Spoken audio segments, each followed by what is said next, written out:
Hey, what's going on, everyone? Just before we get going in the episode today, we want to talk about a couple of our buddies that support us. If you don't want to listen to this, skip to about 5 minutes of the podcast. But if you want to get some rad hookups on some rad gear, stay tuned as we talk about a few people that support us. Give us some promo codes to hook you guys up.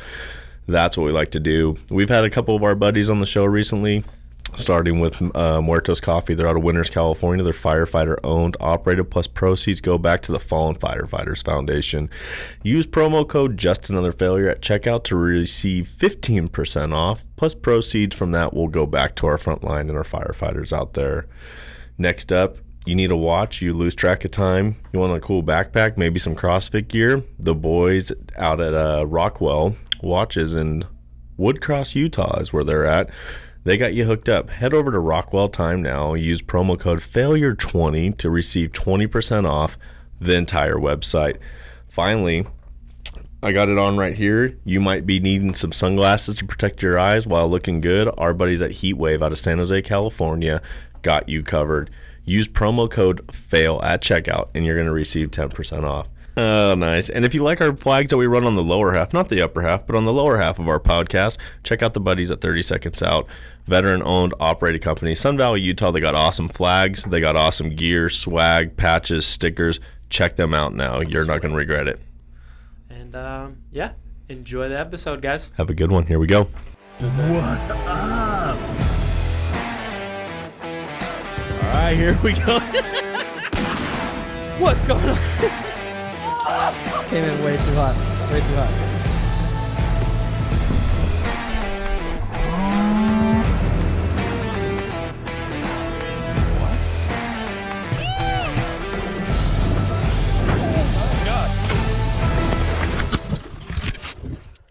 Tell me you're okay. What is going on, everybody? Welcome back to another episode of Just Another Failure podcast with myself, Devin, my buddy Matt over there. What's up, buddy?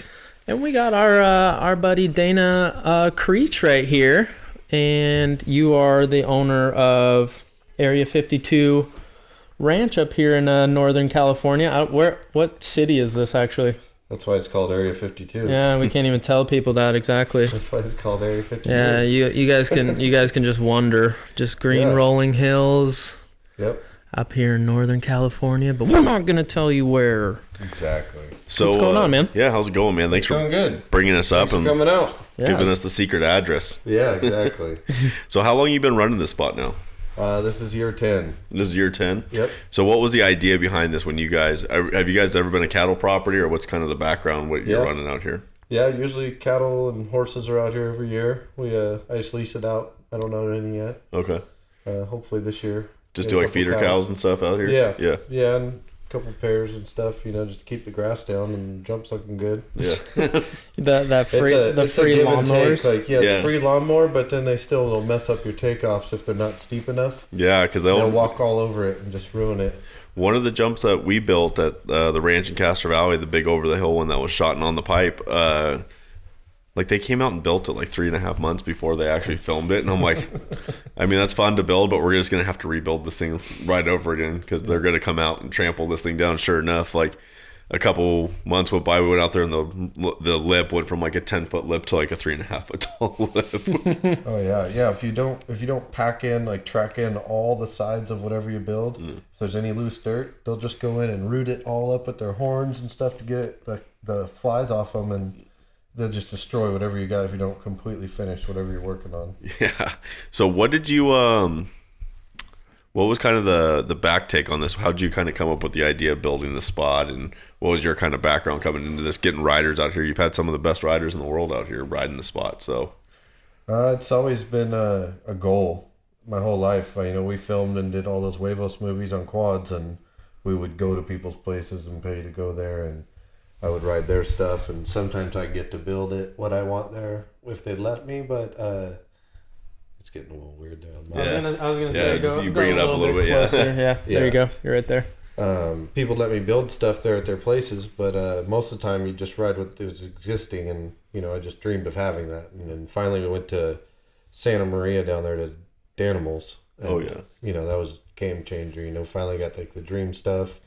He let me build stuff there and everything. It was awesome. I forgot about Danimals. Danimal, he has such a sick spot in Santa Maria. I was like, I'm gonna have that, someday. And then I always drove by here, going to the airport and races and stuff, and seen all the rolling hills. And I was like, right there, that's where I'm going. I know. So.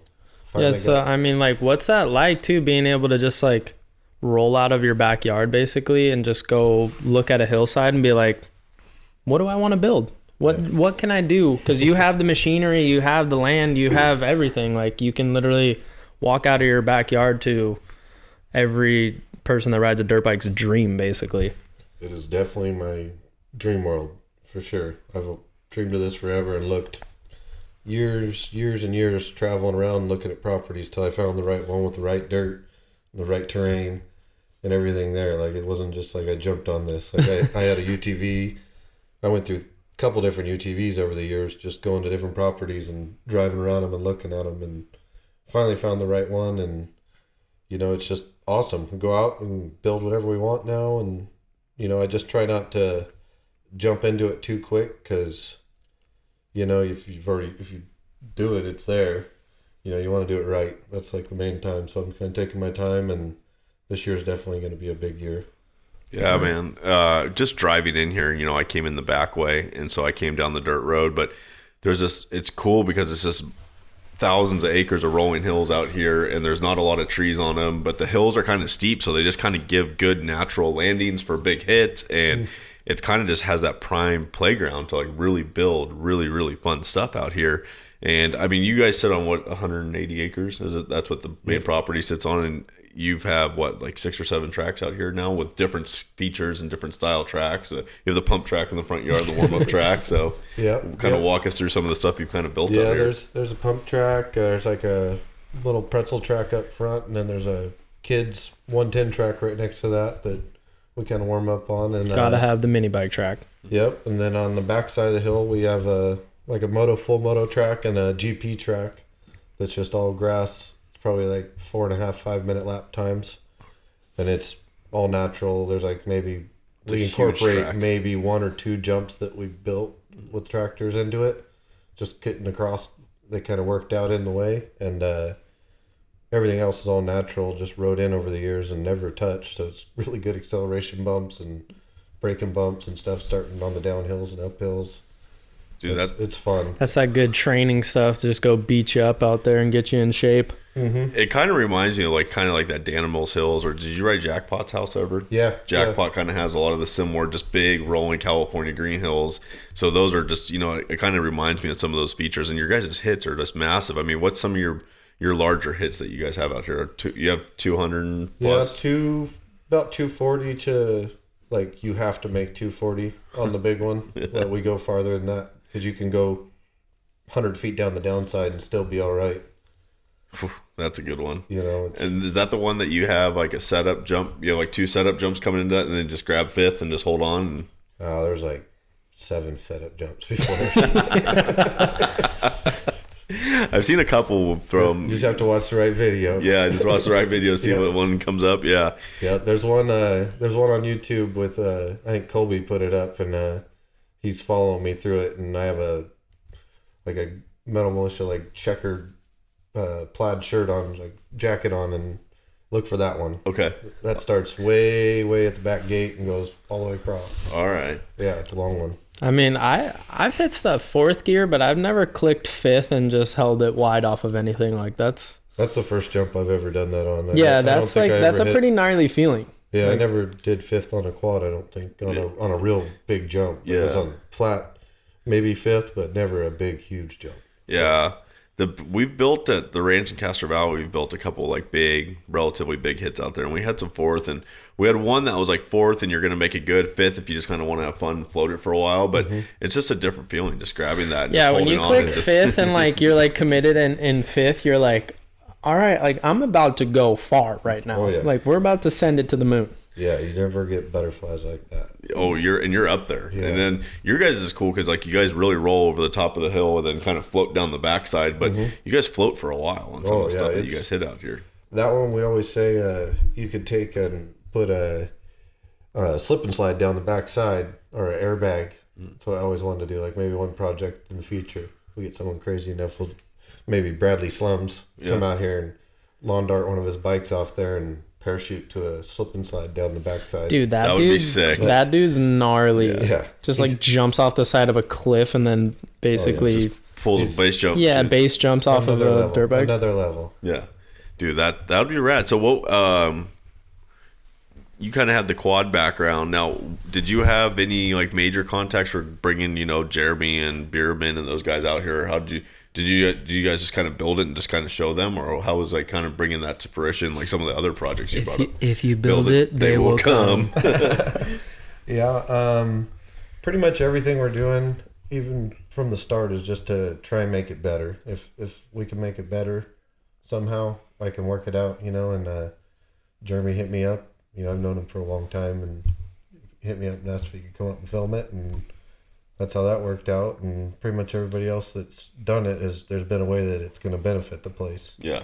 We have a store starting right now, and we have pretty much a team riders are the ones that are going to be filming here, and we'll have signature products for each rider. That's sick. And each rider is going to be able to push their products and the other guy's products as part of the team to make it better. Yeah, that's rad. That's what we're doing. That's a super sick idea. They'll all get paid too for anything that sells with their name on it, but we'll have Area 52 product coming out. They help you, but like you also help them. It's beneficial for everybody. Because then they'll be able to keep coming back. It'll keep getting bigger as we go. Because as the budget grows, we can keep going at it. I'm trying to go full Area 52 this year, and you guys have plenty of room out here to do. Ride and charge people to film and and just do our own YouTube and store and pretty much promote this place the best we can to make this go. I see a lot of people make it in this right now, and it's kind of a captive audience with nothing getting to go on right now. So if we just put on the show, I think people will watch it. Probably. Yeah, I think you guys have an opportunity to definitely do some insane stuff out here, like you're saying. I mean, it's not like you have, you're going to run out of room anytime soon. Like you can go build something absolutely insane one season, film it, put it out, and then it's like next season rolls around, you can go to a different location on the property and build something completely different and insane too. It's like kind of sky's the limit here. It's crazy. That's what we're saying. It's I've been working, I got my excavator, I'm in all these jobs doing this stuff, and I'm just like, I feel like I'm wasting my time. I only have so much time left, in life. So I'd rather spend that time out here. I could probably work every day the rest of my life and never be done out here with what I want to do. So that's what I'm trying to get, to be here more full time and working doing this. If we can get this to work out, that's what'll happen. That's rad, man. Now, because fire season, you drive dozers for the fire service, and then what do you do outside of season? Do you grade and stuff outside of season, or just mainly everything after fire season comes back here to building this place up? Yeah, I have my equipment and do dirt work. I do footings for a few companies, cement company, my friend Cardinal Concrete. We do footings for them and do clearing pads, whatever we need to do. I'd rather do track stuff. Yeah. I do tracks every once in a while, and I have one next week that I'm doing a mini track. Okay. But probably be some more of that up here now that I'm going to probably start advertising it. So you'll go to other properties and help build their stuff as well? Yeah, I want to start doing more of that. Okay. You're just ripping tractors all day. I like building track stuff. That's what I'll do off of here, but I don't want to do much stuff off of here if it's not track stuff or my own dozer on the fires. Yeah. I don't want to work on someone else's dozer anymore, really. It's good. I mean, it's good money and good work. If you can put your own dozer and you have your own truck and your own haul out there, like you can make a lot of money doing that. Yeah, it's totally worth it. It's a great business. There's definitely a risk that comes at it, but have you ran a fire with Potter yet? Not yet. I've seen him on his Instagram that he does it and stuff. Yeah. I don't think he ever comes up too far north. He was up in Salinas or something, Santa Cruz this year. Yeah, he went on the CZU, I think, or one of those ones. I always mix up the Cal Fire bases. I should know those a lot better. We were just on opposite fires, it seemed like, this year. I was down there in Salinas right before, and then when I left, I think he went up there and did some rehab. Yeah, we burned good this year. I mean, 1.5 million acres, I think, or what was it, over 2 million? I don't know. It's ridiculous. I remember we passed way too much. Ridiculous. We passed 1 million in August, and it was still just. Oh yeah. And I mean, the one kind of real close to here, that one just two big fires converged, or maybe 2 or 3 big fires converged. It's more than that. That August complex is a lot of them. Yeah, that was a big fire. I remember flying over it on my way up to Alaska, and like it was like you started at Clear Lake and just going towards the border of Oregon. We're still on fire. Like we're still on fire. Still burning. Do you get to see it at night or daytime? Daytime. Wow, yeah, that'd be pretty neat. Probably. I've seen a couple at night, and ran fires at night a couple times. And nighttime's definitely a whole different situation when you're like actually seeing the glow of the fire and Seeing the big candle out there. Yeah. Yep. I mean, you spot them for miles. Like you could spot a big fire from 200 miles away in the air. I mean, those things are pushing huge heads out there. And now kind of going more into the fire service with my career, like I'll be seeing a lot more of that stuff. But you're gonna see some cool shit doing what you're doing. Hey, don't pump his tires anymore. All right, he'll be bragging about this all day already. All right. Are you gonna be the pilot or just on the crew? Yeah, I'll be flying. Yeah, so Nice. I'm That's flying. awesome. Yeah, I'll be the pilot in there this year. So, yeah, first year.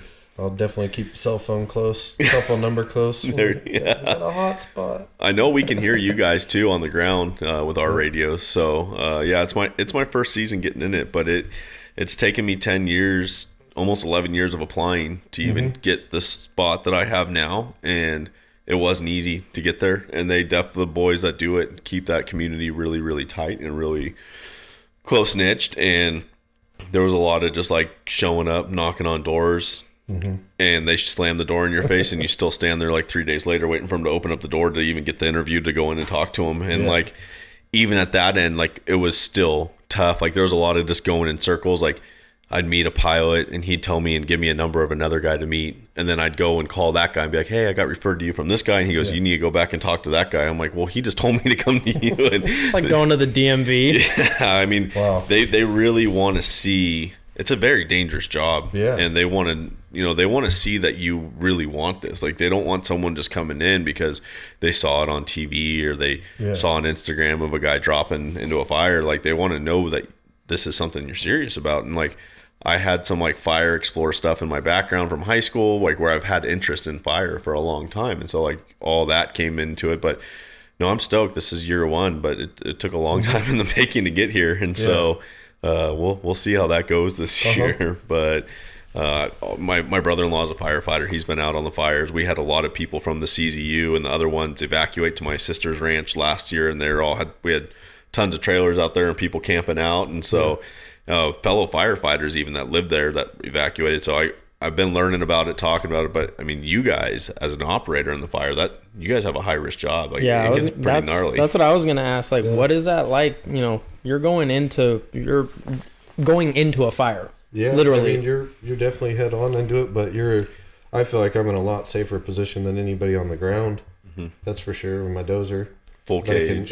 If you approach it smart, you can, make a safety zone. You watch what the weather's doing and the fire's doing and the conditions of everything around you and the terrain, and you know that you can't make it to that safety zone behind you, so you're going to make another one to where you're safe. I can park there and know that I can drive my dozer back to this. That's the main thing, Yeah. If you do it that way and try to remember everything that you're doing and where you put them, I think you're pretty safe. You just if you go out cowboy out there trying to do it, and Just go rip into it. single track and go over brush and leave shit to close around behind you. A lot of people sometimes will go out like that as a first dozer, just chasing it. And getting stuck in there and blocking themselves in. Well, yeah, and it can wrap around behind you or something, that would be a problem. But And they keep it clean and safe and you're fine. Yeah. But, it's all up to you.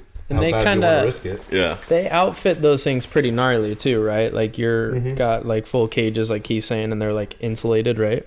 Yeah, I mean, we have these curtains that are to pass the code, but I don't think they're going to help you too much. They're like quote unquote. They say it does help, but the guys that have been in there, I haven't been in a burn over yet. What size dozer are you running? Like a D8 in there or D6? D6N. Yeah, high tracks. That's the best one, I think, for it. D6 high track in there. Yeah, because you guys have, I mean, firefighter dozers look awesome. I mean, they just look like battle tanks going in there with the roll cage by the time they're all outfitted and everything. And then you had to take a course as well to get certified. How many years have you been doing this in the fires now? I think this is like 8 or 9. Oh, wow. Yeah. How'd you kind of get into it? What was your interest? My friends were doing it and had business, and they kept hitting me up because they knew I operated dozer and doing it. And kept wanting me to work, but I didn't have my card, so finally just got my card and did it because it looked awesome. Now, once you get your card, are there quite a few people to contract? Because I know, like, my buddies can privately contract your dozer, like you were talking about, and that's great money. But how many companies are out there where they're actually looking for operators to go in and looking for? I mean, they're looking for good ones. Everybody's looking for good ones. Really? It's at a really low, like, they're hurting for them. So it's a sought-after job right now if you have the experience. Especially when the fires are going for a while and people are getting strung out and they want to see their families. They need to get because you don't really what's get your a break. What's your longest? I watched a couple of you guys during the fire season last year. It seems like you guys are sometimes in a fire for like 2.5 weeks before you come home. Like, what's your longest stay in a fire? I think I stayed, I don't know how long I stayed out of here, probably like 12 days or something from here, and I'd drive home for a night, you know, then rip back for my shift, you know. I'd be here for like 5-6 hours, you know. You know, that kind of thing. Like, and then go back. Dedication, and then, man. you know, anytime there's a fire, but usually they weren't over 20 days each fire, but we would get like one day off, then go the next one. Have you had any sketchy moments? Like, have you been caught in some gnarly stuff? More like operator error stuff. Like, I've been hit by a big boulder that someone was up above me. That was just, and they pushed a massive boulder down on you? I was head dozer cutting a line down a hill, and fire was over here on the right burning, and we were just trying to tie into another line down here where our dozer boss, you could see him down below. And I'm getting back on my dozer. I went out and scouted it because I couldn't see. It was nighttime, and I went and walked out to see where to go. It was a cliff and rocky, really, really rocky there. So you're kind of weaving your way around, and all of a sudden I'm climbing up the dozer, and just the whole dozer shakes. And I climb up in there and look, and it's this rock that hits the back corner of the track, the back corner of the dozer and the ripper, and it's like a Volkswagen pretty much. You know, that hit there and it broke in half right there. And I got pictures somewhere of it, but this guy, I called over the radio. I was like, "What the hell's going to stop?" I said, "Who did this?" Rocks, you know, just he was throwing rocks. Crazy on that. And I'm pissed. It probably said other stuff that I shouldn't have on the radio right then. And then I took a couple pictures of it, obviously, and then when we got done, you know, we got down the bottom, and everybody's talking about it. The guy's like, "Well, I was just up there kind of waiting for you guys to figure it out, so I started pushing some rocks off." I'm like, dude, you did. You're like, you know how gravity works? Yeah, like, you didn't see the other two dozers? Like, you knew we were up there. Yeah. Like, it just... That's scary. But you got lucky, though, because it didn't knock your track off, right? No, it didn't. Yeah. It smashed the corner, though. Like, the owners, it was Giles. They were bummed about it. Yeah. Now, tried to do a claim, and they were bummed. They just... Pretty much you can lose your contract trying to do a claim, I think. Yeah, that sucks. So now, you just gotta eat it. Have you had bad mechanicals out there? Because, like, do you have to be pretty mechanically inclined, savvy as well to kind of fix your own rig? Because it's not like you can call in a diesel mechanic to you out in the middle of the wilderness to fix your stuff. That's hard. We get out there. Yeah. We get the mechanics out there. Oh, yeah. You know, you have to sometimes. We got winch and tow them. We've towed dozers with the winches sometimes. Yeah. But, yeah, you do have to be mechanically inclined. I've definitely fixed some hoses and stuff when shit happens, you know. Yeah. Have you had a track fall off on you or anything out there? Luckily. Yeah. Knock on wood. You know what I mean? You gotta drive smart. Yeah. Like you said, don't do a freaking 360. Do a 3-point. You know. Like, yeah. Take it easy on your machine. You gotta move it. Some people want to just start spinning circles in the tractor on a hill and stuff. Rocks. Have a little bit of a brain and common sense and think about what you're doing out there. Throwing rocks at people. How gnarly is that running them at night, though? I mean, that has to be like a whole nother feeling. You're low visibility, and you have a lot of light bars and stuff on these. Lights are the main thing. This year, hopefully, we'll have some Baja Design lights. That's the goal. You need the Baja Designs with the ambers on there. Oh, the ambers are and those. You can switch them from amber to have like half and half. Uh-huh. And then when it gets real dusty, you just throw the ambers on, and oh my god. It just kind of shoots right through. Yeah. Game changer. Yeah, because when that white light hits the dust, it's like you can see right in front of you. That's it, right? Yep. Yeah. I've been around a few. One of these Cal Fire dozers was completely lit up with them, and I was leading, driving back to. We were off. It was in the morning. It was still dark, but tracking out, and I was a ways ahead of him, over 100 yards. And when he turned onto the straightaway I was on, it was like my lights weren't even on, and it just made everything daylight around me. I was like, what the hell? All I could see was like the dust that was coming up from my fan. And that was about it. And I'm looking at the corner of my blade, making sure I don't go off the cliff. And then all of a sudden everything just goes daylight. I was like, oh man, he's cheating. He's cheating. Yeah. Hey, that's not fair. He's Can I cheating. get one of those? Yep. I need to be able to see, please. Yep. Baja Design is cheating. So But you're looking at cheating this year. I want them. on my excavator, everything. Because the tinted windows, like, you might as well not even have those stock lights on. Will you guys run excavators in the fires?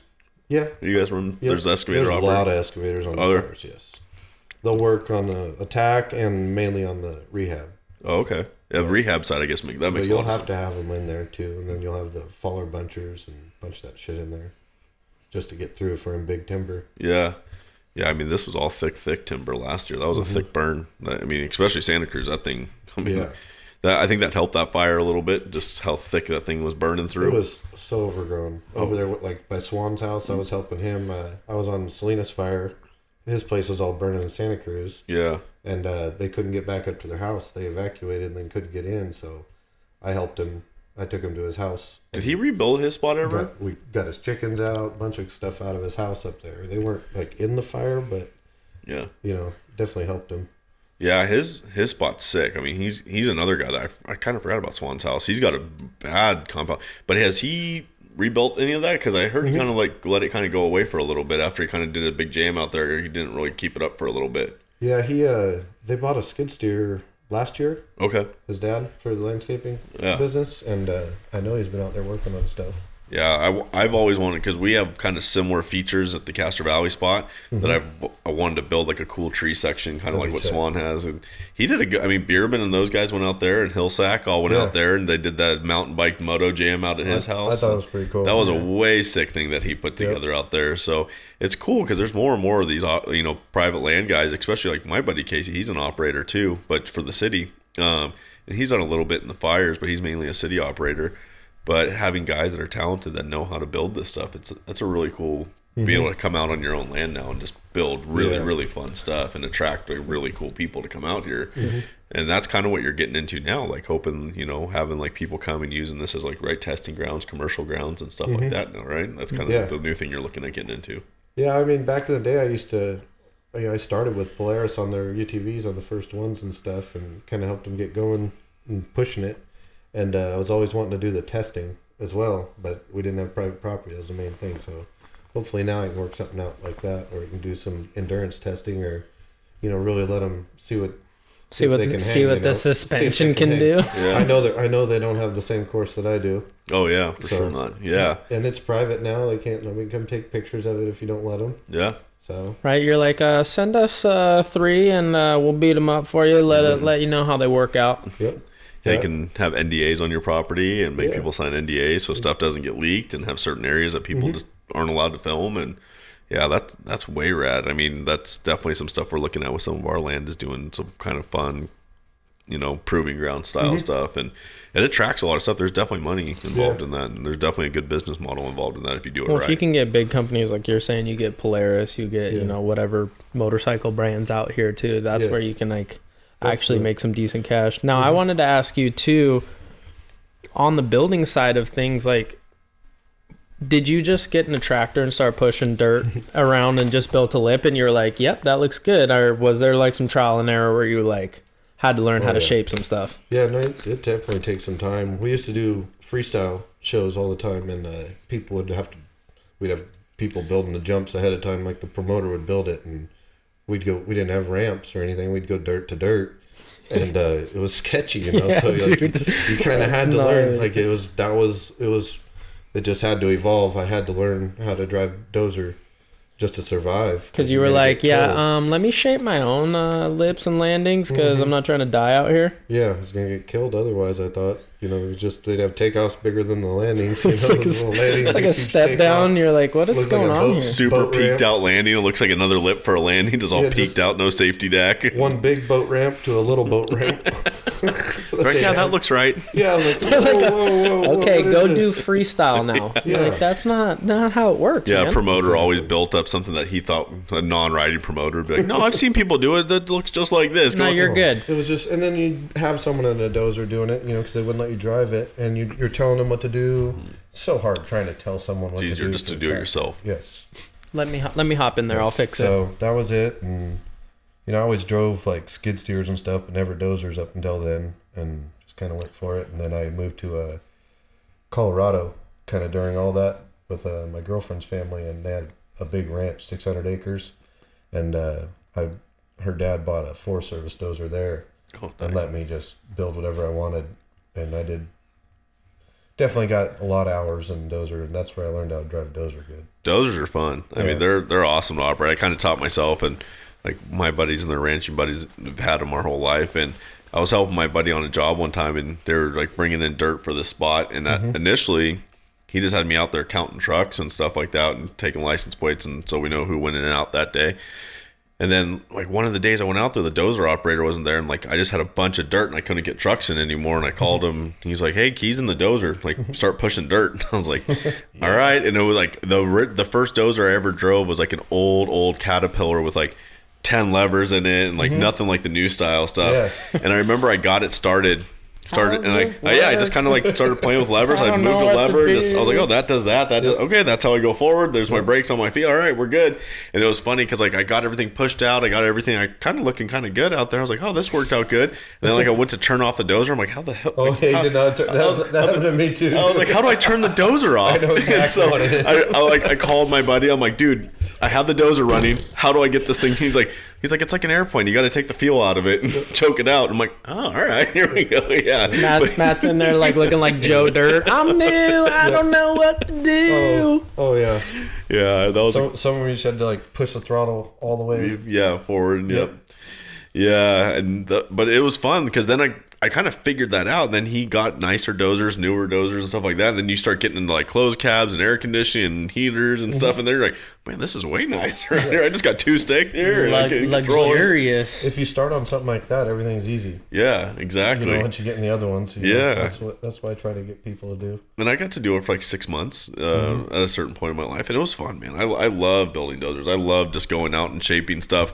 And that was funny because he started putting me on bigger jobs, and then I turned into the guy that was counting the trucks plus moving the dirt. And then I didn't have, a lot of days I didn't have someone out there counting trucks with me, and I'm doing both, and I'm trying to organize truck drivers, and they never listen to you. Dump truck drivers never listen to you, and you're telling them where to put stuff, and they just drop stuff wherever you want. And like, cool, now I got to push that way up the mountain now, and instead of you guys backing up. But one time I was working at his cousin's ranch, we were bringing dirt in, and I'm sitting there, I'm like, dude, this like is like a perfect jump right here. And like, he didn't really care what I was doing with the dirt, so I just started shaping a huge lip out there while I was dumping dirt, and I just started like building my own lips. I'm like, dude, this would be super fun. Like, all right, if I just you bring this side up a little bit and just kind of shape it up the hill. That's what I was gonna ask you too. I mean, do you like kind of low key help yourself out sometimes? Because you said you ride up in the hills, and I mean, you had a burn pretty close. Do you kind of like push some stuff, and you're like, this might help me out a little bit later? Definitely. When they told me to go clear out the whole trail I knew all the way back down and make that the line,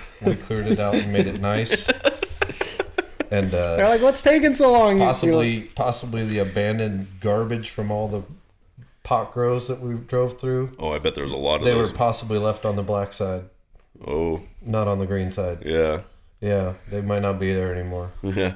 Some extra crispy plants out there? They left. No, it wasn't plants. It was just like 2-year abandoned rows of just PVC and garbage. Yeah, because they'll leave like batteries and solar panels. Like they'll go out there. Garbage. It was so gross. You just kind of went around it and made sure that was on the fire side of it. Because it was just so bad. They put it right in front of our trail, right in the middle of our whole trail that we usually ride. Yeah. And we ride up the hill, and they put gates blocked off to where we have to ride the road all the way up the switchbacks instead of. The trail used to go all the way up the middle. He's like pushing dirt, and he's like, "Oh, whoops, that's crazy. So Sorry about it." That was definitely, but everybody else was on the same page. All the Cal Fire guys, they were. Let it burn. Nobody wanted to try and save a bunch of garbage. They're asking him what's taking so long. He's all building berms on his own trails out there. Well, that's always kind of been the biggest complaint up here is a lot of people that got mad at the pot growers because they would go out in the wilderness and then they would leave like batteries in the creek and PVC all over. They would go and do their grow and then not take anything out with them after their grow was done. And I've been out in some of these mountains a couple of times, especially kind of down by Pills when we were talking about that. I've done that loop a lot. But like you'll be out in the hills riding, and all of a sudden you'll just cruise into like a massive grow, and you're like, "Oh, and you're like, yeah." You're like, back my bike up, like I'm not here anymore. I'm not looking. Yeah, I'm not looking. Those are cool. Those aren't weed plants. No, it's cool. I get it. No. Nothing to see here. That's how I was growing up when you're over in Humboldt riding and stuff. You'd go into something and you'd just be like, hey, we don't care. You know, I know someone's looking at me because I just came on a motorcycle into here. Like, don't shoot me, please. Don't shoot. Yeah, we're not coming back. I don't need a warning shot off of Murder Mountain right now. I mean, they it's territory. It's a whole different lifestyle of people that live out in the mountains out there and how they protect. And then you're like thinking, like, did they booby trap something out here? Like, do I got to be careful going out of here now? Like, I might have booby traps sitting We were here? talking about mountain people on the way here. Just like we saw some people rolling in on the road, and we were like, whoa. That's funny. Well, wait till we go up to his buddies with can dips up in Humboldt this weekend. We might see some fun creatures. Drive around here, you'll see some good stuff. Gonna see some folk. Downtown, there's some good folk cruising around there. They have like their own language up there, and it's funny. I used to late season goose hump like more up north, like Crescent City and stuff like that. But you drive the coast up, and you'd come through some of these towns at night. Sometimes you're like, I don't need to stop for gas right here in this town. I think there's banjos playing and stuff. And there's you saw a guy in a pair of overalls with 3 teeth, and you're like, I'm good. I think there's some mountain folk up there, but I've also seen like some of the biggest mountain lions in my life up in that territory. Have you run into any in the fire? Like, have you run across like some big stuff in the fires? Oh yeah. A lot of bears this year. Was there a lot? Mainly bears. Yeah. I saw more bears than deer. Oh, did you? This year, yeah. Yeah, I remember like up Sonora County a couple years ago when that burned. We would get deer coming down to the lake by my buddy's lake house that like survived the burn, but they got burned up real good. Like you saw like their hide and stuff all burned up real good in the fire, but they survived out of the fire. But it gets kind of gnarly with the animals because they're fleeing, trying to get out of this stuff. So yeah, it's sad. Some of them. Yeah, I saw one of the biggest mountain lions in my life, like right over here one night. We were going up the highway, up Highway 101, and it was so big, and it didn't care either. Like I was coming up in my truck, and it like stopped in the middle of Highway 1 and like looked at me, and then kept going. Like I was like, "Is this guy serious?" Like, thing eyed you up and was like, "What are you gonna do, bitch?" You're like, "All right, mellow out, all right." So have you got other buddies like kind of into fire? Like have you helped other buddies get into the fire service as well now? Yeah, there's a few of us in there now, and we're all, Aaron, that was the one I got in. Yeah. Made him get in there with us, and then I don't know, there's a couple, my buddy Randy, and I think that's about it. I might hop in the dozer and start learning how to drive those things and get in the game. You should get into it, man. There's a lot of people that want into it, and they're just, for one thing, it's almost nice just to have the card so you can get back to your house if it gets locked down. Oh, yeah, because you have permission to go through. Yeah, you can go through the roadblocks. And You got the VIP card, you just flash that, and you're like, nah. Almost worth just having your fire card and being a part of it, just to be a part of it. Yeah. Have you guys had to evacuate your... Close, but I would never. My place is set up for it. Oh, what's up, buddy? Hey, Bubba. Every now and then we do get dogs in the podcast, so... Hey, Bubba. Dude, can this guy make an appearance? Hi, Can you see this guy real quick? Dude, you are massive. Hi, Axel. Look at his paws. What is he? This is the dog from... Cane Corso? Is this the dog from Sandlot? Yeah. Right, this is the beast from Sandlot. This is Axel. This is the What's dad. up, dude? This is a dad dog. This is Dad Dog. You're going to start pulling on some cords. Cords out of here, probably. Yeah. He's kind of gentle sometimes. Back it up. He's deaf. He's pretty deaf right now. You can hear a little bit. How old is If he? he had these headphones on, he'd love it. He'd be this is I what... put my shooting headphones that magnify it real good. Yeah. Put those on him and talk to him. He's like, hey, Dad. How's it He's going? like, oh, hey, I can hear you now. What's he weigh? Like 200 pounds? No, he was like 160 at a time, but now he's probably like 150, 145. This is a thick-ass boy right here. He's lost a lot of muscle getting old. He's 10. Oh, heads up, buddy. I got him the year I moved here. So you guys have He four of moved these? here with me. 5. 5? Yeah, don't come in here without permission. Do not show up at Area 52 if None of they them don't like know you. strangers. None You'll of get them like ran up strangers. on by some massive dogs. Yeah, and like the black ones, they're black and blue. Like the 3 of them are blue and 2 are black, and you can't see any of them at night. They're just rolling through low key, Yeah. These are just the blending in. black dots right here. Yep. Oh, All right. cutting in and out here. I'm gonna go set him. Hold on. I think this is my... Oh, yeah, that was my cord. Yeah. Oh, Nope. we're gonna make a quick pit stop here, real quick. Commercial break. We'll just leave this go. Dude, that is a sick dog. That's a big dog too. He broke the door on the garage. He just busted the door breaking in here. Oh man, that's funny. Sometimes you have such a big dog, it just makes its own entrances into the house. The dog just said, "I don't care about your door. I'm coming in." Just broke your door off. Dude, that is a massive dog. We're actually gonna film that and we're gonna B-rail that. And we're gonna show. I'm gonna put my hand next to that thing's paw and just show you how big that is. Is that part bear? Is that part black bear? That's what that was one of the bears he found in the fire, actually, and he just put a leash on it and called it his dog. He looked so cool when he was younger too. Before he turned gray, and all his browns kind of turned really light. It used to be just like a Rottweiler, but huge. He looks like a massive rot. Yeah. All his gray everywhere was marked just like a Rottweiler. Dude, it was cool. Gnarly. He's getting really light colored now. A bunch of gray in the such a sick dog. He's an old boy now. Yeah, he's a good sick. boy. So I wanted to ask you too about like more of the property stuff. I mean, you've had, like we've been talking about, you had some big name moto riders coming out here to shoot big parts. Like you were talking about having red cameras here. Like, Tyler Behrman's obviously has Red Bull, so they're putting some money into filming him. What's that like, having like a full on production out here where you're getting like real TV setups out here? It's pretty cool. I mean, it's kind of like what we used to do. Was what we used to do all growing up. Yeah. Just we didn't have Instagram. Yeah, you just couldn't show it to everybody. We did show it. We just made movie. We made DVDs instead of Instagram clips. Instead of Instagram and YouTube. Instead of Instagram and YouTube clips, we made DVDs back then. Well, like we had the same kind of crews and cameras, just they didn't have Reds in. We had Phantoms and all that stuff. So it's kind of the same thing, just seeing younger kids do it now. It's crazy. Putting the new kid spin on it. I like it. I think it's going to help build the brand, the Area 52 brand. Absolutely. Tyler's definitely one of the first riders on the team. Him and Colby, Eric Swan, McNarls. They're all on the team right now. And McNarls, yeah. Yeah, we got some sweet footage here of these guys that's coming out next month. Rad. Nice edit. I think Tyler's got a biography that they're doing with Red Bull in 805. And it's like a 40-minute thing on him and his whole family. It's really cool. I mean, they did a little segment here of him riding. That's a full legendary moto family right there.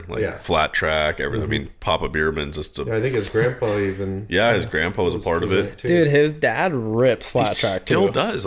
Rips for I don't even want to say like for an old dude because he still just straight up rips. Like he's still good. It's always awesome when dad and son are in a race at like Speedway together and like they're in the hooligan race series and stuff together. Like that's awesome seeing those two. But like even like Hillsack, dude, like he's got a lineage of just moto dad, grandpa, and everything like that as well. Like there's a lot of those guys that just like kept it going. And Bierman smashes on a flat track bike too. Like that guy's he's great. just talented on two wheels, man. That guy can just ride. Yeah, no, Tyler's definitely one of the most talented riders on a dirt bike, especially with those whips. Wait till you see what he did. It's pretty cool. They did I think a little feature, black and white feature for 805 beer as well. Oh, that's going to be cool ways.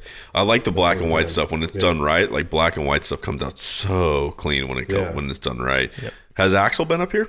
No, not Axel. Okay. Not yet. I haven't talked to Axel yet. Do you have I don't know him. I don't want to throw anybody under the bus here, but do you have like somebody that's like you've definitely had like a favorite rider out here that you've been like, you just come out here and watch them ride and you're like, wow.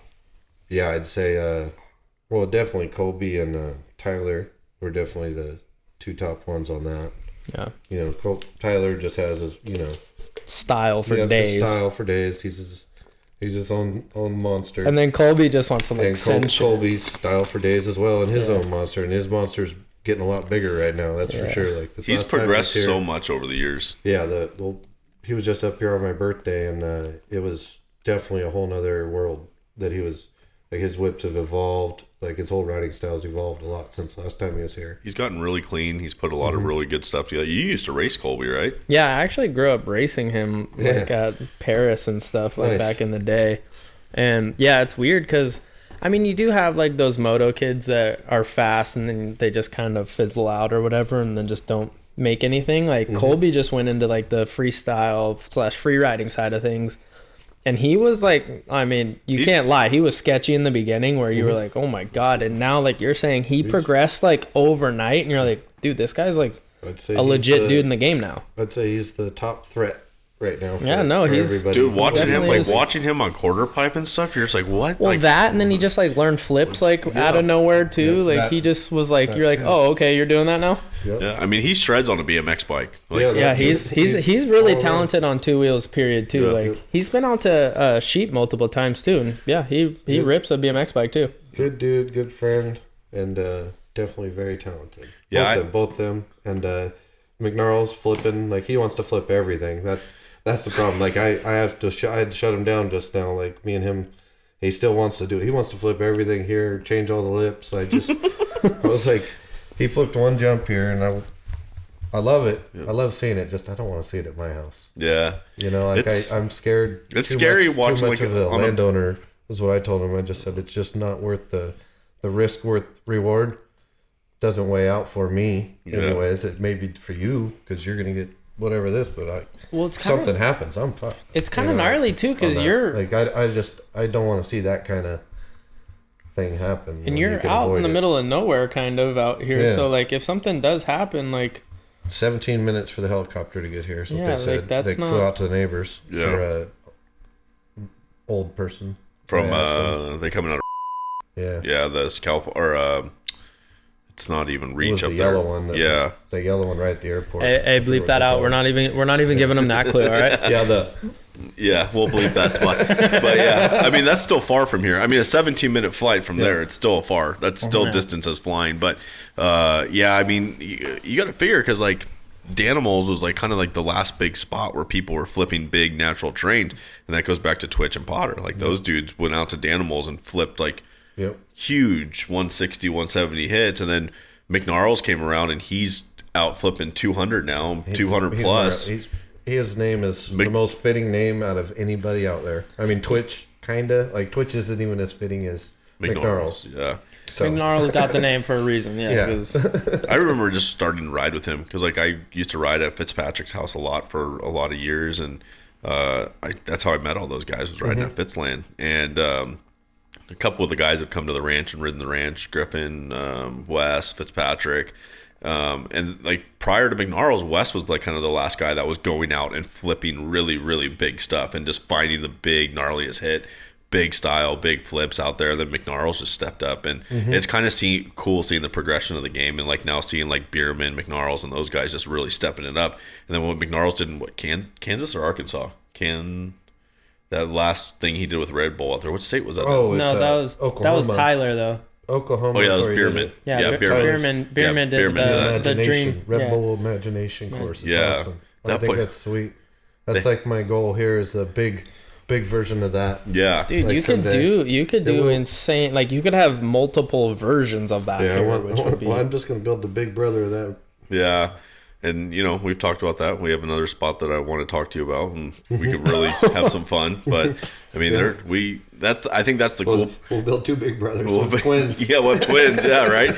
And not identical. Yeah, not identical. Let them have their own, let them have their own beast. But I think that's what I was going to say. Like, we're Instagram, like, but there's definitely a respect thing, too, with the ranchers and the landowners and stuff like that, because I grew up with a lot of ranchers and access to a lot of land, and we all rode moto, but we never filmed our stuff, and there's a lot of footage that I never have because we went out and rode the hills. We didn't bring cameras out with us. We just went out and rode the hills, and then Instagram came around. We started leaking a little bit of stuff, but we still have never really filmed a lot of the land that we have. We've never really put a lot of crews out there. On the Pipe came out and filmed one section of one of our hills for 45 seconds of a hit. That was really cool, and people were like, where does that view exist? Yeah. Like, where does that view exist, and whose hills are those? And exactly. Like, that's all our stuff, and that's awesome. We built one jump next to a freeway one time that it kind of caused a lot of attention, and the problem with that is you think the problem with that is we ended up getting poached a lot, and then that was a whole nother liability because you have kids that were riding off the road coming up and hitting. I remember that jump. Yeah. Did I talk to you about that before, or was you might have talked to Casey or I or Braden? It was someone about that jump back when I first moved here. Like it was. Maybe a little bit after I moved here or something, but I remember talking about that jump. Yeah, we had that big jump next to the freeway, and that one kind of made us famous for a while. We had a big freeway jump, and it was funny because Caltrans put a tractor up the road one time, and like we caught him. We're like, dude, what are you doing? You're on our property. And they're like, someone called, or CHP called and made a complaint about you guys. Like, we got to tear it down. We're like, you can't just come on our land. You can't just come on our land. Like, you get out of here. And it was funny because one of my buddies patrols that area with CHP, and I like called him, like, dude, who at the office is pissed off they're not riding here? Like, who complained about us? He's like, hey, no one complained about you here. And so we were like, whatever. But they told us we were stopping traffic on the freeway, but we're like, no. Traffic just stops because you have a horrible freeway system and too many people. It was that, and we were like, no, we just happened to hit it at 5 o'clock in the evening when everyone's going home and there's natural traffic out there. I don't ever remember seeing a car accident ever happen, but I do remember multiple times like people would be out of their cars on the freeway filming us hitting it. And one of our buddies, do you know Petey Kernich? He's a hill climb kid. He's kind of big in the hill climb game, but PD was like late coming out there, and it was like the first time we ever sessioned it, and he's coming around the freeway, and he's like, dude, all of a sudden I came around the corner and you just see bikes flying through the air. He's like, it was the sickest thing to see from the freeway, but it was cool because it was a fourth gear hit, and you would just come up the hill and just grab fourth and like ride up and just float over the top of the hill, and it was the most fun, but it was really safe and really mellow. You really couldn't get hurt because like the safe spot on it was only like 80 feet away, but you can go as like far as 180 on this thing if you really wanted to. But I mean, going back to where I was going with this is like the ranch owners now, like you guys could kind of work in hand with each other and be like, hey, like, you know, I respect not blowing up the spot and like giving too much attention out there, but hey, let's work together on this project. And yeah, we could build a big brother here and a twin over here, and we have the land and the operators, and now we have people who are operators that own machines, and we could be like, hey, we have 5 guys that know how to do this. Yep. We have a bunch of riders. Tell us what you want. We ride too, so we understand what a lip needs to look like. Let's build like the most fun things that you could ever think of. And for a long time, this stuff only existed at like Pastrana Land, Fitzpatrick's house, Deegan's house, and stuff like that. But now, now we're growing out to places where people have thousands of acres that they're like, hey, yeah, you can go over there with 1,000 acres and go have fun. Like, go have fun in 1,000 acres. Give me 1,000 acres and see what the fuck happens. Give me a dozer and 1,000 acres and just see what happens. Yeah. And let's make that happen, you know. Let's bleep. Yeah. You know, we'll have Area 52 and then whatever other sacred compound we'll call that one. Yeah, we're going to come up with our own cool name too. Can't be too many.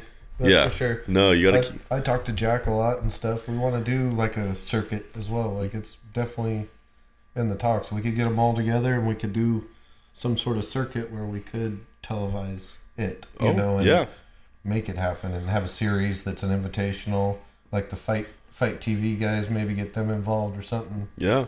You know, they got a pretty good program going on. Yeah, they just kind of came out of nowhere too and started that whole definitely thing. Out of nowhere. I was like, what the heck is this? Yeah. When all the pros, all the champions rode together. Yeah, that was awesome. No, it was awesome, and I think there's a definite possibility with streaming. I think one thing that COVID did to anyone was like allowing streaming certain things to become a really big popular platform, and it's how easy it is to do, and like getting internet to rural places isn't that hard anymore to bring hotspots out there to live stream stuff. But it helps because it's like invitational only. There's no spectators on the course. One that takes away a huge safety factor out there that we're just able to be a lot safer not having all those people out there. It's like, you want to see this happen, tune in, you know, make it a pay-per-view. But you could really like, Rampage is cool for mountain bikes, but there's other stuff we can do in California to make pretty technical, like even mountain bike lines and stuff. That's what we're working on, getting a crew for mountain bike stuff out here right now. That's kind of what we're doing down at our spot right now. We want to do some mountain bike stuff for sure, because I ride my bike out to the back, that electric one, and then ride back because it's all downhill all the way back here, but it's all cow trails that don't have jumps or anything yet. But all we got to do is just start shaping stuff, you know. I have an excavator. I just don't want to go do it myself. That's my whole thing. Like-minded individuals that we work together on it and I think that's like Casey and I. It's like, we could do it all, but like just for like the two of us or one of us being out there, like you need other people to motivate, and you need people to like walk a line with you and be like, hey, like bring the dough, you know, like especially if they don't know how to operate, like, hey, bring it over here. This is kind of what I'm looking for. Like start pushing this, and then we'll kind of fine tune it. But like it helps having a couple sets of eyes out there and seeing, because like I could see something that looks really sick, and like a really good rider could come out and he's like, that doesn't really make a lot of sense to do that right there. Like, let's try and change it and put it here, and this is going to make it look way cooler. So. You need to just be the legs of it and let people use their own creativity to do like what they want to do, because that's where like you have people like Tyler who have a vision in their head. They might not be able to like get in the thing and shape it how they want, but they have an idea in their head, and all they need is that person where it's like you get those people connected and magic happens. Yeah, when you can tell someone and they understand it. Yeah. That's the point. Yeah. It's a hard combo to find. But it's possible. Yeah. No, I know. Best thing I got going is I can build the jumps and we can jump them. We don't have to like they're jumpable. Like you're gonna go where we want to go. Usually when I build them, that's the best thing. I'll build the jump till I'm ready to hit it. Next time I go up it, I'm hitting it. Yeah, that's when I'm tracking it in. You're looking at it to where you don't even have to do a test run. Usually, like you're coming at that jump next time you hit it. You're ready. Yeah, that's sick. That's why I feel when I do a jump. I'm just grease it. You might see me work a little longer on the skiddy, greasing it up, but I'm really just test running it. I'm actually coming at it in my head. Yeah, you're like feeling it out. I'm feeling it out as I come in there and feeling it like I'm going to jump it. Just feeling like if it's going to G out or how it's going to transition through the Yep, and then once you know it's right, you're going there. Grab your bike. Get your bike and hit it. And then just send There's no better feeling than hitting a jump first time. Like you built. That too, but I mean just hitting a jump that's never been hit, climbing it. You can't get that feeling any other way other than just doing that. That's true. Yeah. And there's like no you're other saying, way. I don't know anything. I haven't skydived yet, but I think that would just do. scare the shit out of me more than it would give me that feeling. It's really I think it'd be a little more extreme than what I'm feeling. It's pretty rad. Skydiving's like a whole nother animal, but it's fun. Like the first time I ever did it, I was like going from a pilot to a jumper side of things. I was like, I'm not supposed to be going out of this thing. I'm supposed to be sitting up there flying it. And I remember like the first time I was really nervous, but I was like, I had like weird nerves over me. I was like, all right, this is going to be interesting. I remember like just that first initial like going out the door, and I was like, I'm committed now. Like, this is it. I ain't coming back. You're pushing back on this one. Hopefully this thing opens and just slow down. And it was like, it's literally the only thing in my life that legitimately other than like hitting a big jump on a dirt bike, it's that takes your breath away kind of thing. Like when you're like, you hit something, you do, you're like, and like, and then you grab your breath and then you're like, start experiencing like, whoa, this is like insane right now. Yeah. Like you're just like, holy cow. And then, because moto, it's fun because you have that sensation of flight. It's momentary though. Like you take off a lip and you're flying and you have it for a couple seconds in the air and then you land, but you have that sensation of what it feels like to fly. You're feeling what a bird feels like, you have that. Skydiving, like you have it and then you have another 40 seconds of that until you pull your parachute. And so like your brain like ejects everything and then starts bringing it back in and you're just like, holy cow, like this is a really, really rad experience right now. You actually have enough time to like take it in. Yeah, you could take it in and you could think about it and then you go under canopy and then you have 5 minutes of that under canopy just floating back down to the earth. And like, that's a whole nother sensation because everything goes completely silent and it's just like, and then you start playing with your canopy and then you can get like the wind going by you and all those other sensational feels. But it's just like, it's a whole like, it's like sensory overload, but like everything comes back together. He makes it sound really nice like that right there. It would be the total different senses for me going off. Like, even the parachute time, like I'd be really happy that it opened, but I'd still be scared shitless. Oh, you're like, we're just way the fuck up here. I hope a wind gust doesn't flip it or something. Well, so like I did a tandem my first time, and then I was like, I want to do this. So I went back out and went through the skydive process through AFF, and that was a whole nother feeling. Like because the first time you jump AFF, you have your own rig on, then you have 2 instructors that basically kind of help fly your body while you're figuring out how to fly your body. And I remember like I actually pulled my parachute the first time because sometimes people panic and they don't pull it, and the instructor has to pull your chute for you, and then you land it. And it was so cool because I got everything down and then I pulled my chute, and then all of a sudden I was like under canopy and I was like, I actually have to figure out how to land this now. Like sure, like we did a ground school on this and they told me like how to use my risers. You read it in a book. Yeah. Well, they like taught me like, yeah, you're going to pull your risers. This is what you're looking for and stuff like that. But I was like, all of a sudden, like the part of aviation kind of came in where I was like kind of flying back into the field under it. I was like, all right, this is fun. But I was having so much fun for a while under canopy because you kind of have to kill time. There's like a holding pattern. But you just kind of like spin around out there and do some fun stuff. And I was coming into land. I was like, wow, this is like literally like coming down a runway right now. And I remember like the first time I did it, didn't stand my first one up. I came in, I flared too high, and I just remember like kind of going like that. I'm like, nope, that's not the ground. Oh, there's the ground. Nope. Yeah, I think I brought it, and then like I came back and I like tripped over myself and fell over myself. It's like, dang it, I thought I was gonna stand that one up. Everybody else was like, first timer. Oh, Yeah, pretty I'd much. be so happy Yeah, to be but on the ground. that feeling has to be pretty gnarly. But we were actually talking about that on the way up here too, like going back to jumping something the first time, like that feeling of like not knowing what's gonna happen, but you're just like, well, we're committed. Like that first like send feeling where you're just like, hopefully this works. Like it's a hard feeling to describe too. Like I don't really know how to describe that feeling. Well, that moment you leave the lip, like you're the first person, no one's ever jumped this jump, and you're the first person to leave, like go off that lip. It's like there's a moment like when you go off the lip and you're like, did I do this right? Yep. Yeah, that's what I mean. Like where you're like, this is sick, but you're also like, is this gonna work? I really hope this works. Yep. I always just, it's gonna work. It's gonna You gotta have work. that gonna work. attitude. Or if you second guess it, it's probably not gonna work. True. Yeah. I mean, you Those are can't. the ones that don't work. Is when I second guess it. You just got. I don't go till I know, Yeah. or I'll go change it. Now, what's your That's my way. smaller side jump that you have out here? Like, because you obviously you're known for big stuff on the internet. You guys is known for big hits. But like, what's kind of like your smaller not like a setup jump, but like an overhill? Like, what's your smaller side something? Oh, I don't know. There's some like 80-foot setups and stuff, and nice. So they're real peaky though, and pop you high. Yeah, just big booters, just sky booters. You'll have to see. It kind of transfers. I use one of the landings. I use the backside of the landing as another landing, so you kind of crisscross Oh, that's pretty cool. like a freestyle show, kind of. Yeah. But the two lines cross each other. Oh, They that- actually intersect a couple times. That's pretty sick. You built something new the other day out here, right? You kind of put out on your Instagram last night. We're working on it. It's gonna be our new video coming out for the candidates Okay. that we're gonna do next month. We're gonna film it.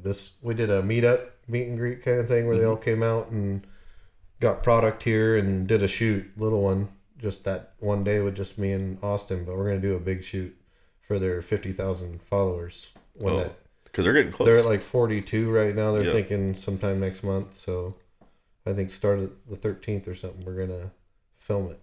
Dude, that's sick. Yeah. we You got- guys, you have a lot of cool ventures coming into this place out here. Yeah.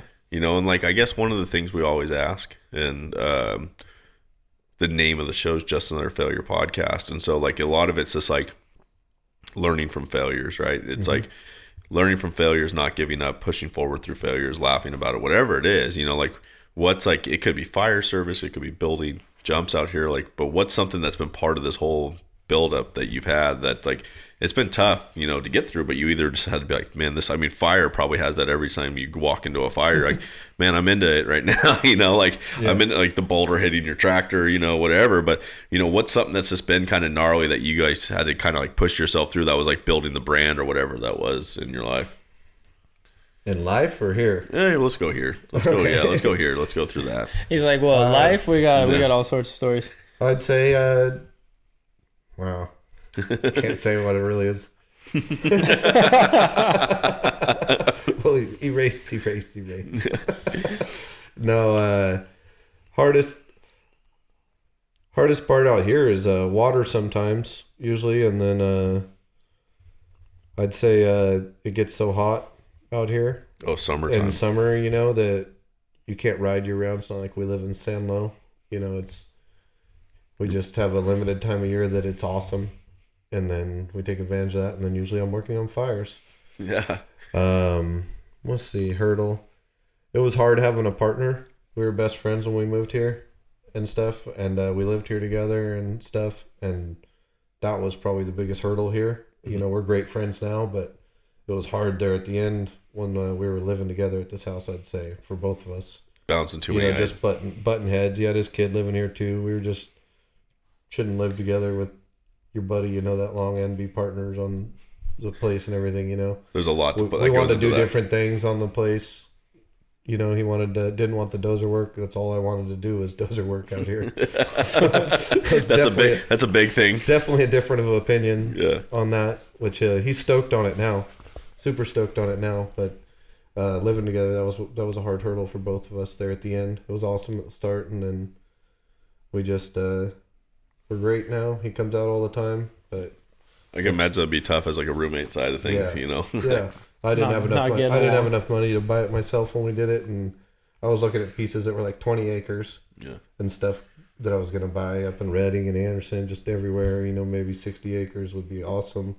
But then we started looking, once we started talking about going together, we started looking at bigger pieces and gave us better, you know, we were going to split it up later. We had good plans, but just didn't happen. I'm glad everything worked out like it did, you know, and I think he is too. Yeah. I mean, you ended up with a nice piece of property too out of this, and then he gets to come use it still. Oh yeah, no, he uses it. He has full access anytime. He knows that. Yeah. Yeah. Well, that's the best way to kind of let things end up right there on the backside, right? Mm-hmm. Yeah. So we're still best friends. And everybody lived happily ever after. Exactly. You wanted to get deep, we got deep. We can make deep happen. No, that's good though. Like that's what we like to hear about stuff though, because you know people see the cool side of it. You're making all these cool videos with cool people riding out here, but it's like Instagram, you still people's highlights. Exactly. It's just your highlights. Yeah, you get to see the cool stuff, but it's like behind the scenes, there's some gnarly stuff that still happens. The daily grind that goes into the work into the hills, making sure the stuff runs right. You know, there's ranching in general is just a hard life, and then what you guys are doing, building stuff, it's hard labor. I mean, it's a full-time job. This place, just to keep it going, fencing and everything, especially when the cows are out, and just taking care of the place, and then wanting to do what we're doing is definitely even more. Main thing didn't like, you know, is having to be gone so much from here when I've worked so hard to get this. Yeah. You know, working. I'm trying to figure out how to be here way more and be around my son. Like, I just want to do stuff with him. If I could be here, make enough money to be fine, and do stuff with my son every day, I'll be so happy. That'll be a life complete, you know? That was always like one of my biggest things too. I mean, with aviation and corporate side, flying Gulfstreams around the world, like, it was fun, man. I had a lot of fun. I got to see a lot of really cool places, and I've been really blessed to be able to go out and experience the things I have in the countries I went to. But at the end of the day, like, I really didn't have a real life at home. Like, I had buddies and stuff like that, but like, I was going out for 3 or 4 weeks at a time, come home for 5 or 6 days, go back out for 3 or 4 weeks at a time. And then there was a point in my life I'd go out for 4 or 5 months at a time, come back for 5 weeks, go back out for 4 or 5 months. It's like, this is fun, but this isn't sustainable, you know? And so that's always been my ultimate goal. I want to be more time with my friends, my family, and having fun, you know? And so that's the best of both worlds. Go out in the fire season, make your money, come back, figure out how to make money outside of fire season to kind of keep you afloat through the year, and then make a hobby into a dream.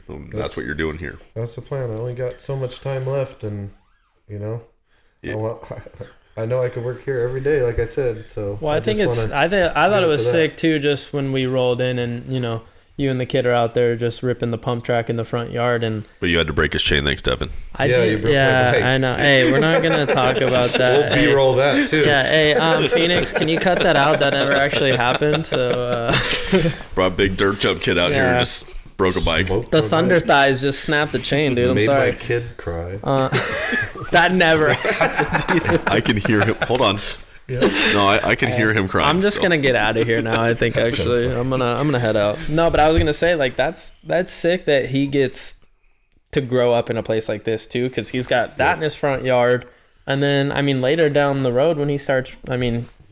He's probably gonna ride dirt bikes. Let's be honest. Probably gonna do something like that. And I mean, he gets to go, you know, right out his backyard, and it's a dream. I waited to have a kid, you know, to be set up. I wanted to earlier, but definitely waited to get set up and ready. And this is what I've wanted my whole life, you know.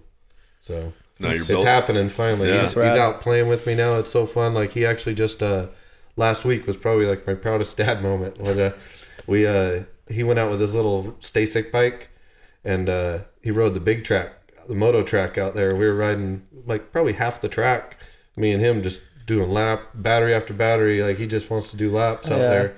And he crashed so hard one time, he's bleeding. He cut his lips because he face planted with his helmet, and the helmet hit him in the face. Like, he got dirt somehow, but it cut his lip. He was bleeding down his thing and blood all in his mouth. He just cried. He got up, and when you told him to shake it off, he goes like that, shakes it off. You'll probably see.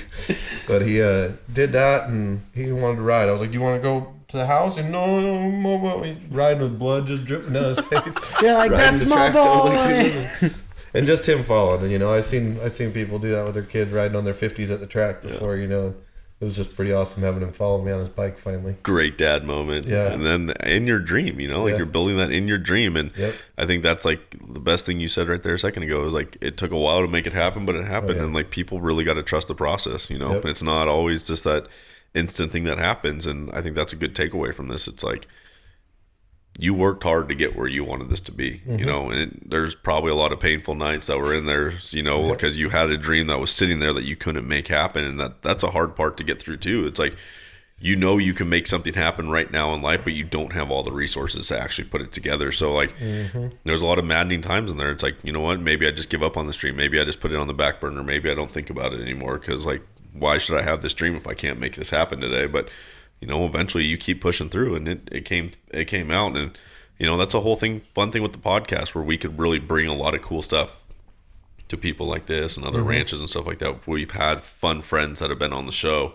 and, I don't know if the camera just clipped out or something, but Yeah, right. yeah, but there's some fun stuff that we could put on, and bring people together. So, I mean, that's always a good part, to be able to put stuff together. So, Yeah. yeah. Yeah, no, it's definitely, I set goals, and just always, this was definitely like a 5-year plan, was to get over to this place. And then, once I got here, it was just, you set another goal, and I got more goals, and just kind of, I hammer down at them. That's my goal. Just Hammer down on the goals. That's the goal. Hammer down on them. Get them done. That's rad. That's legit. Well, let's go cruise around the property. Yeah, let's go see check it out. Let's go see what the dream looks like, Yeah, let's huh? go see what You the guys dream haven't looks even gone past the tip of the arrow. You're Yeah. still on the arrowhead. Yeah, let's go out to Texas out here on the backside here, and Yep. let's go check that out, and let's put some footage in here, and let some Cool. people see, some not full top secret stuff, a little bit of leaky footage that we can go show to our viewers, and we'll come back and get a good maybe film day out here with another podcast. Follow this up. Yeah. But where do we find you, Dana? You How, should come out maybe when we do the thing next month, maybe. let us know. Hey, that thing, wink, Yeah. wink, low key. Yeah. Yep. But if people can follow you on social media, what's the best way to find Area 52? When's the brand launching, and kind of some stuff like that? What's a little shout out? Everything will be announced on my Instagram. And that's It's A52 Creech, or just look up my name, Dana Creech. It should come up. okay. But I think the handle is A52 Creech. Cool. Yeah, if you guys want to see some cool stuff out in these green rolling hills, definitely go follow him. Stay posted on what they got coming, because it sounds like they got some insane stuff coming out. And we're going to go show you some of our experiences out there right now. Yeah, might not send it. It's a little bit windy today, but we're just going to go. Yeah. We're going to go have fun, though. We'll do a little trail ride. Yeah, we're going to go have fun. Yeah. Sounds good. Awesome. Well, Dana, thank you for coming on the show, and let's go have some fun. Yeah, bud. thanks for coming up. Yeah. Sweet. We'll see you guys next week.